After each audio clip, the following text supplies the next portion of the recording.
In France, Phyllis is sitting alone in the maze when Kane appears. He asks if she's celebrating already and warns her not to jump the gun. She just wanted something to sip on while the pressure mounts. Phyllis tells Kane she thrives on pressure and enjoys sipping alcohol while she watches the meltdowns in her mind. Kane apologizes for cutting their conversation short earlier. She muses that seeing Lily with Damien must have hurt. He confirms he still loves her and always will. Phyllis loves his plan to put all the companies in Genoa City under an umbrella corporation, but the pining over a lost love is distracting. Kane assures her that what he feels for Lily won't interfere with his plans for Genoa City. Phyllis does a recap of Kane and Lily's intense love and how it fell apart. They talk about feeling good when you're together with the kids as a family. Kane explains Lily got upset when he reconnected with Colin and forgave him. Phyllis understands why Lily was upset. She doesn't believe a man like Colin ever repents. Kane argues that he was there and saw it. When his father faced death, he wanted to make amends. He wanted to leave him a legacy of building something, not stealing it. Phyllis snarks that helping him create a fake name was the redemption. Kane counters that Colin helped him keep his work life from interfering with his personal life. No harm was done. Phyllis warns him people are angry and indignant. She whispers, "There's something I know that I probably shouldn't tell you, but I think you need to know." Phyllis warns she'd be burning huge bridges by saying this. Kane turns away and she blurts, "The Newmans know you're up to something. When he was Dumas, there was respect and mystery. Now it's different." She's worried about Kane and needs to know what he has planned so she can help. Kane argues she hasn't proved her loyalty yet. Phyllis tells him Nick gave her this information. She's picking him over her daughter's father. "Isn't that enough for you?" Kane says, "Not quite." Phyllis asks if Kane wants her to bow to him and get on bended knee. "I'm standing here with you, not Nick." Kane's still not convinced. Phyllis will tell him more. They know he's been going to Genoa City and scooping up real estate. He bought Nikki's old divisions. Kane tells her if she can find out how they got that information, it would be worth a great deal. She asks, "For you or for me?" In a train car, Nick updates Sharon on Adam's visit and his news about Kane's real estate spree. He'll hold him off until they get home. When there's a threat against the family, they stand united. He goes on to say that he spoke with Phyllis and warned her she needed to choose a side. He told her something that makes Kane untrustworthy. Sharon muses that Kane has something to prove. He and Phyllis have a lot in common that way. That kind of thing can bring about all kinds of bad behavior. Nick can only make so much headway with her, but there's someone else who might be able to get through to her. Sharon squints. "Do you mean me?" Nick tells Sharon that Phyllis is determined to learn Kane's secrets. Does she want Phyllis in the line of fire to get in trouble? Sharon didn't save her life for her to ruin it. "I will try to see what I can find out." Nick takes her hand. "That's all I can ask for." He tells her she has an ability to strip away the noise and get to the core. Sharon laments this trip becoming so convoluted when the place is so lovely. Nick says it's all a sham. Sharon will do what she can to get information. Nick tells her she's the best.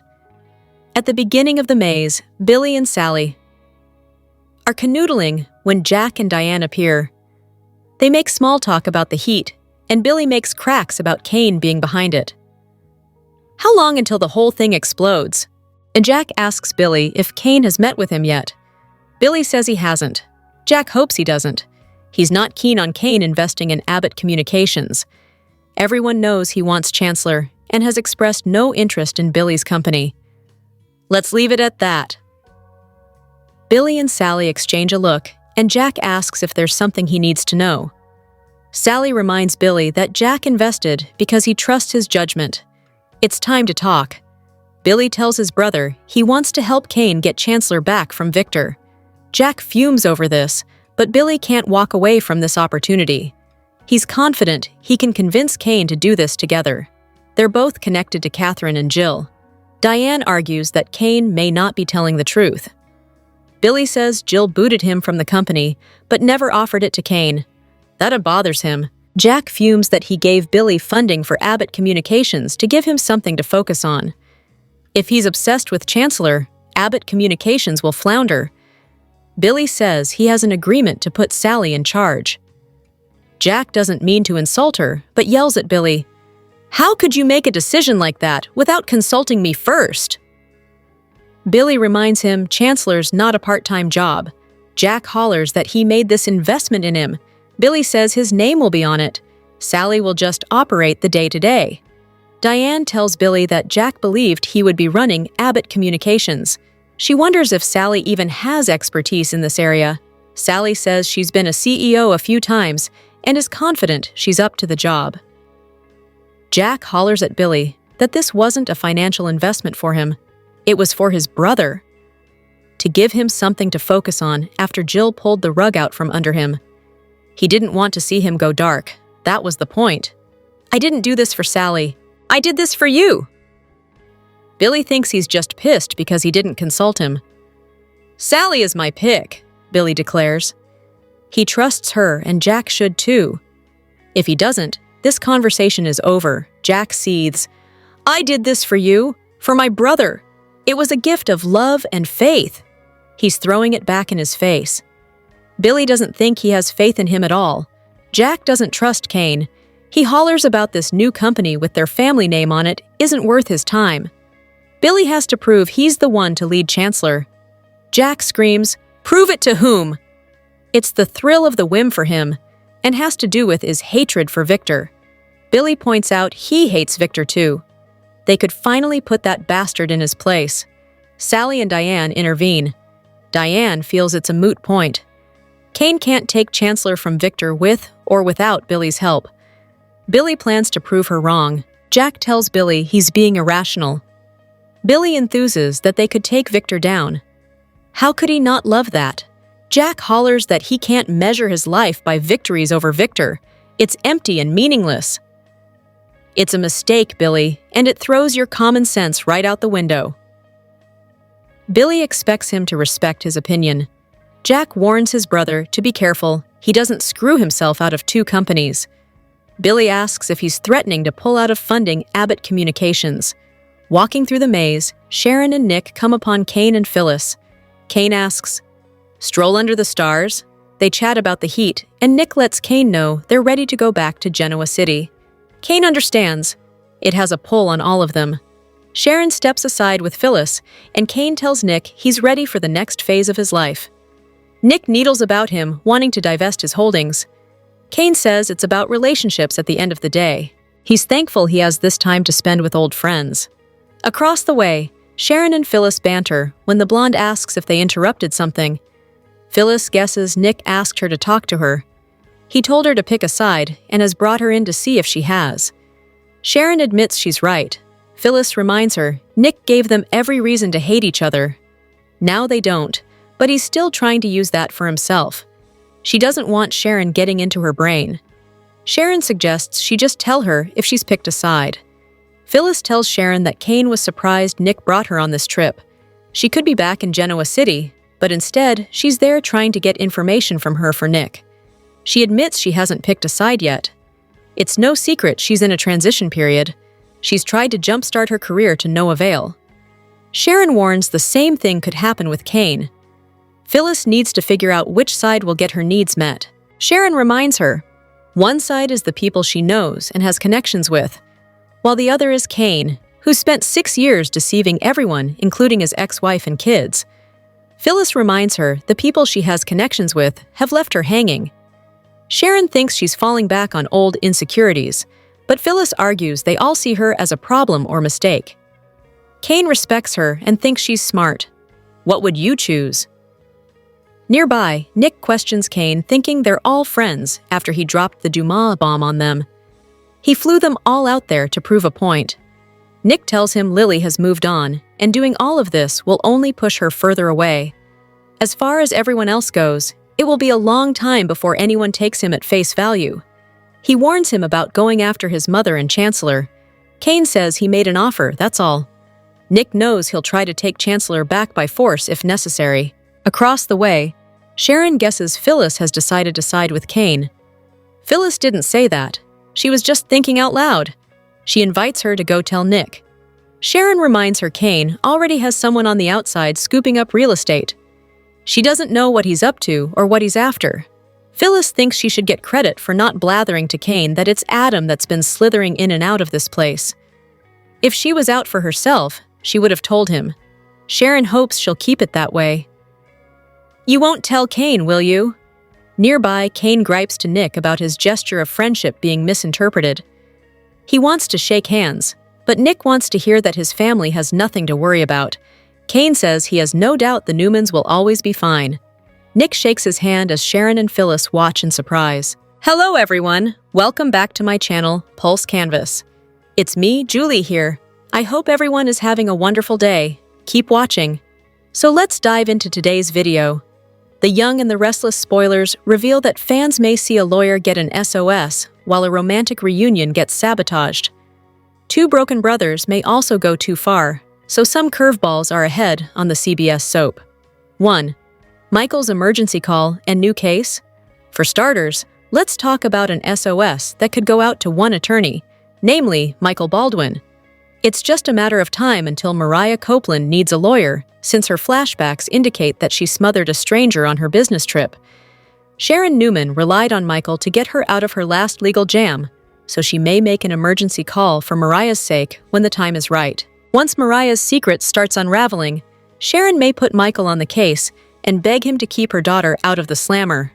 2. Victoria and Nate's reunion gets sabotaged?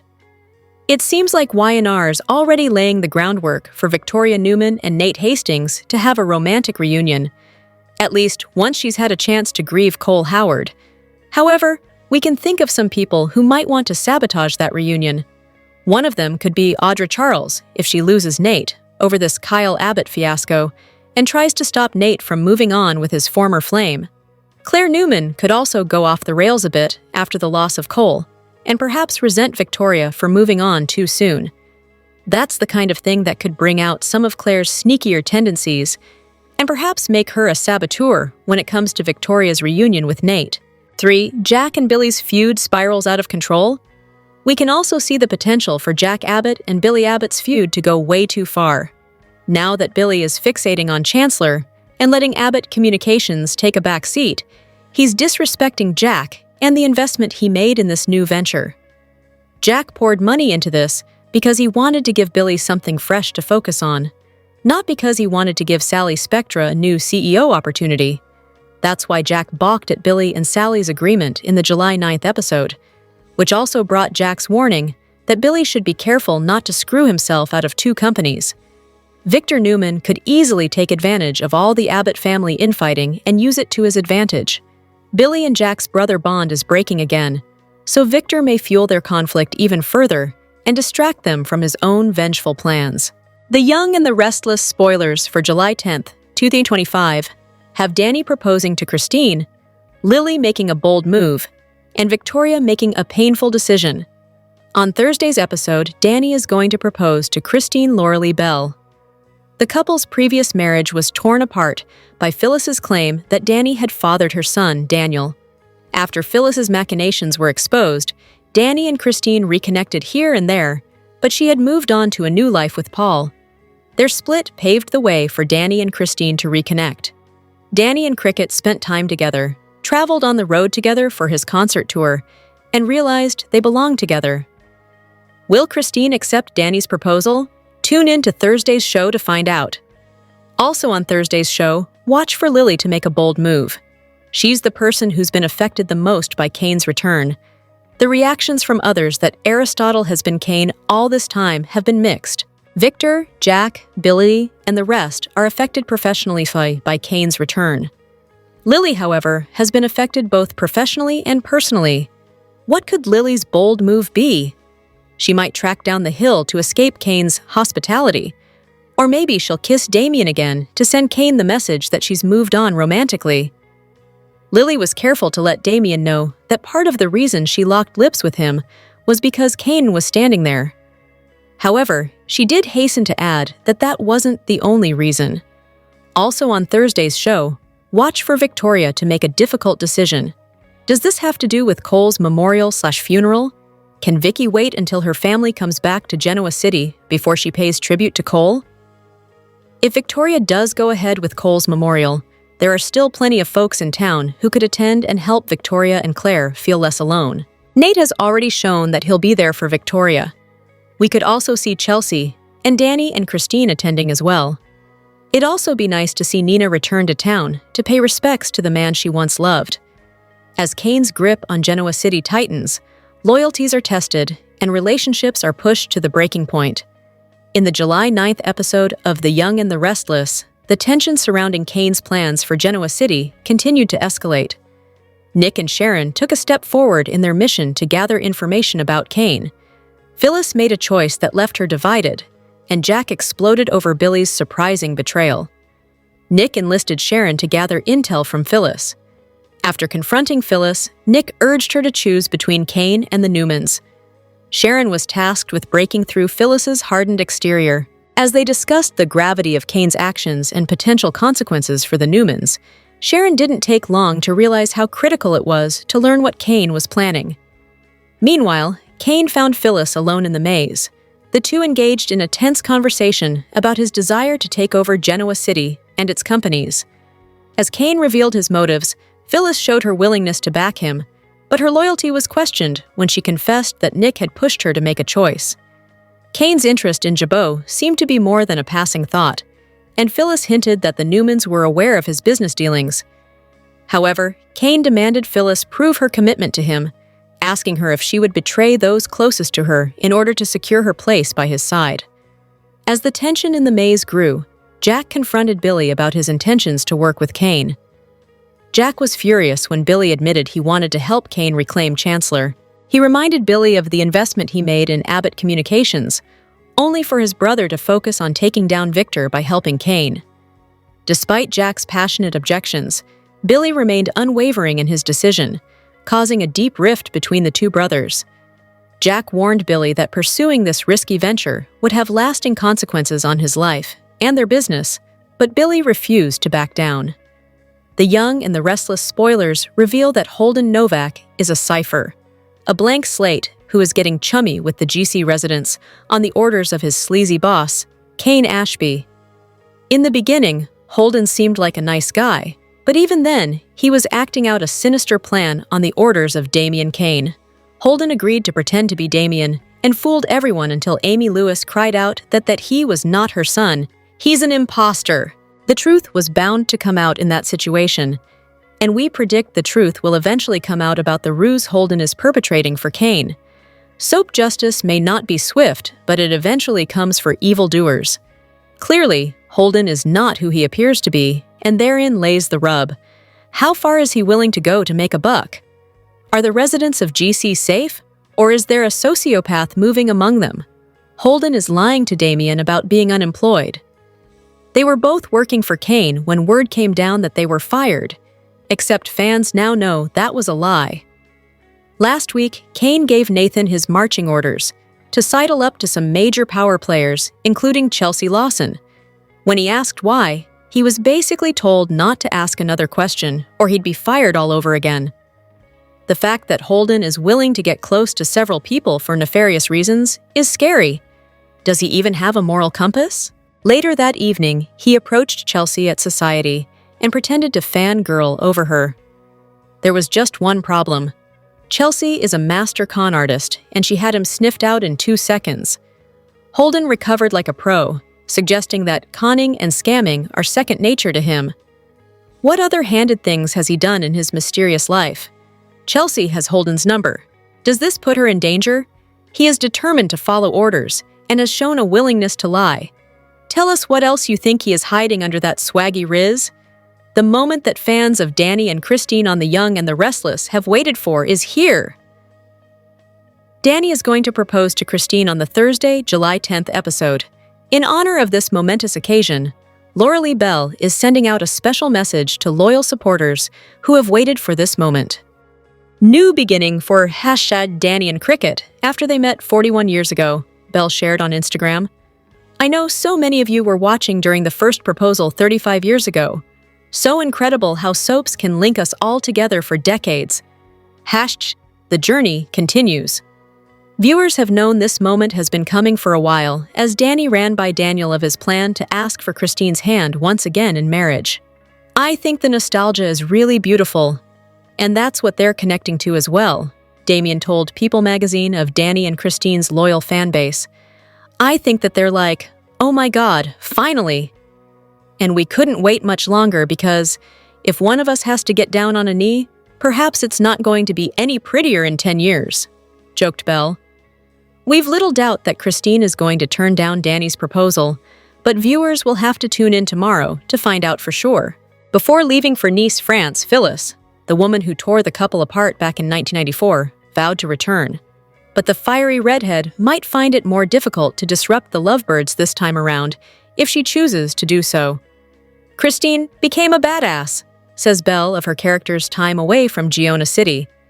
She added that she might just have to backhand Phyllis. The actress isn't opposed to Phyllis creating some on-screen conflict. However, she's hoping that the I-do's are exchanged in the end, no matter what Phyllis may or may not try to do.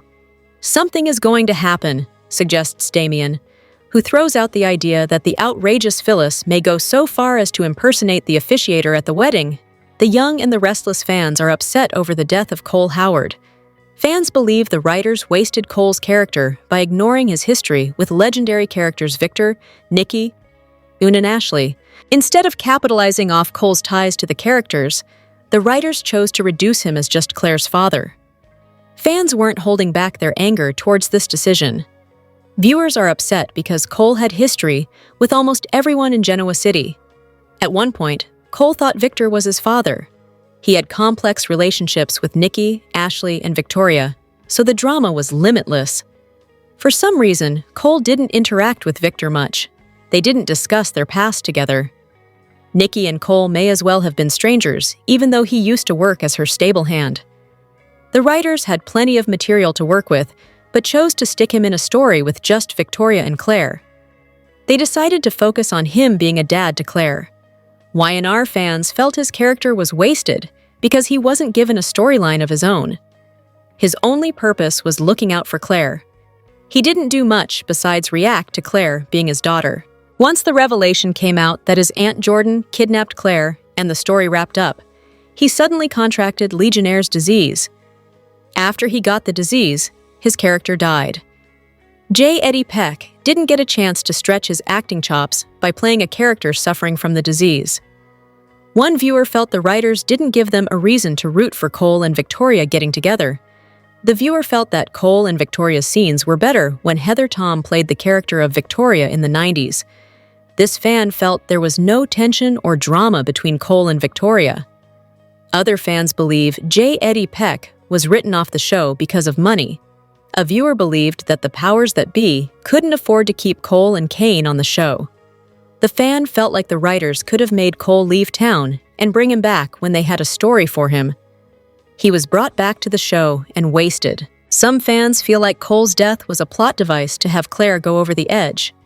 His death led to more story for Claire. Fans feel like his death was a way to make Claire turn into a villain again. Furious viewers feel that Cole's death occurring just as Kyle breaks her heart is insulting. Cole's death is being used as a prop to give drama to Claire. Y&R fans who remember when Cole's character was important on the show are very furious with the writer's decision to kill off his character. His character drove storyline and was linked to core characters. He shouldn't have been reduced as a prop in someone else's storyline. Fans felt like they were insulted watching Cole take his last breath. Will wedding bells soon ring? For the Thursday, July 10th episode of The Young and the Restless, spoilers photos show Danny getting down on one knee, Lily's lips making rounds, and Victoria reeling from Cole's untimely death. Well, Lily, what's going on here? In a few pics, we see her smooching with Damien, which makes sense since they are basically unofficially dating. However, in other pics, she's in bed with her ex? What's really going on here? Is Lily plotting to seduce Kane, or are those snaps nothing more than a fantasy playing out in one of their heads? Who is living the dream, but in a very real way, are Danny and Christine? Back in Genoa City, they'll share an uber-romantic moment at Society when he asks her to be his wife. This is everything Christine has ever wanted, and we're sure she'll jump at the chance to slip that ring right onto her finger. Meanwhile, over at the Tack House, Chelsea turns up to check on Victoria. Cole's death has rattled Victoria to her core, and she's deep in her grief. Just weeks ago, she was planning her life around Cole, and now their rekindled romance is being laid for rest. What she needs right now is a strong shoulder to lean on, and Chelsea is just about as strong as they come.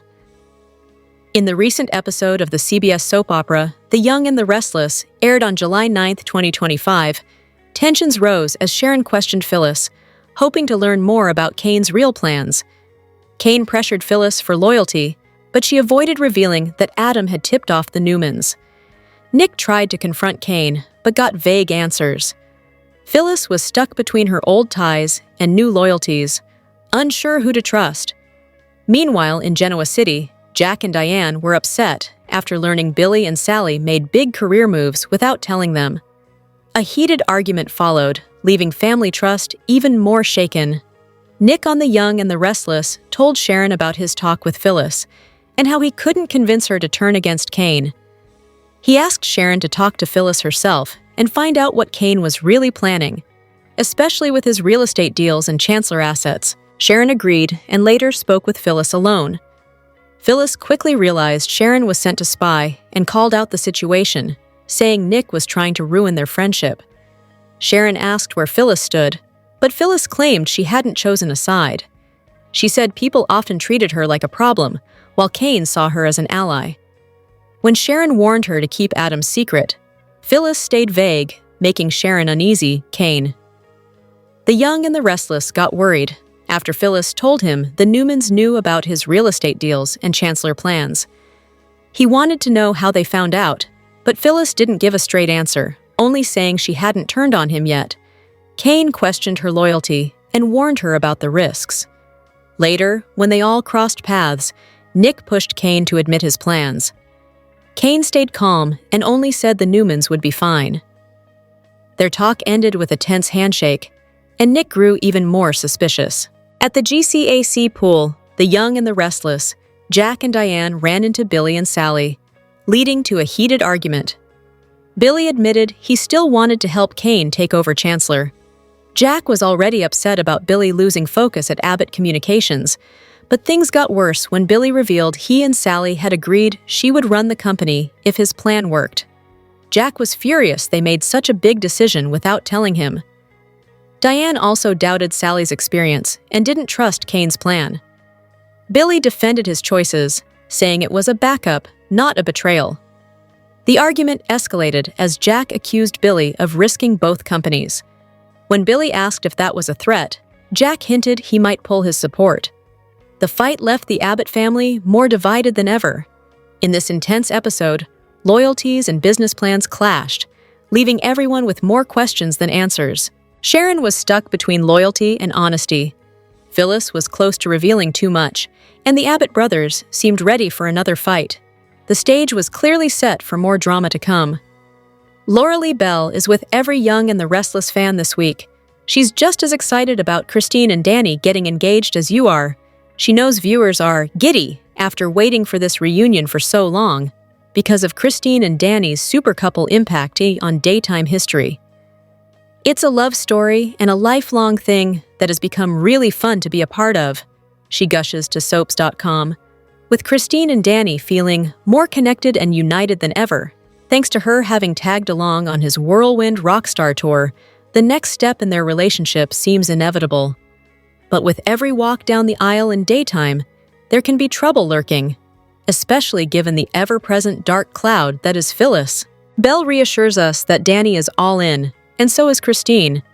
If you're in a relationship and something jeopardizes it, like a Phyllis, and you find your way back, you would never want to be in that position again, she says, and you'll never let it go. That doesn't mean Phyllis won't give it a shot. If we're going to go through all the trouble to do this again, with Christine and Danny's marriage, she's got to stay away. But of course, for Cricket to utter those words would mean Phyllis will be looming around. She can't help herself, even if she's not invited to the wedding. I hope I don't see her in a wig serving something, pretending to be a waitress, Belle jokes. But I think we're going to have heightened security for this wedding.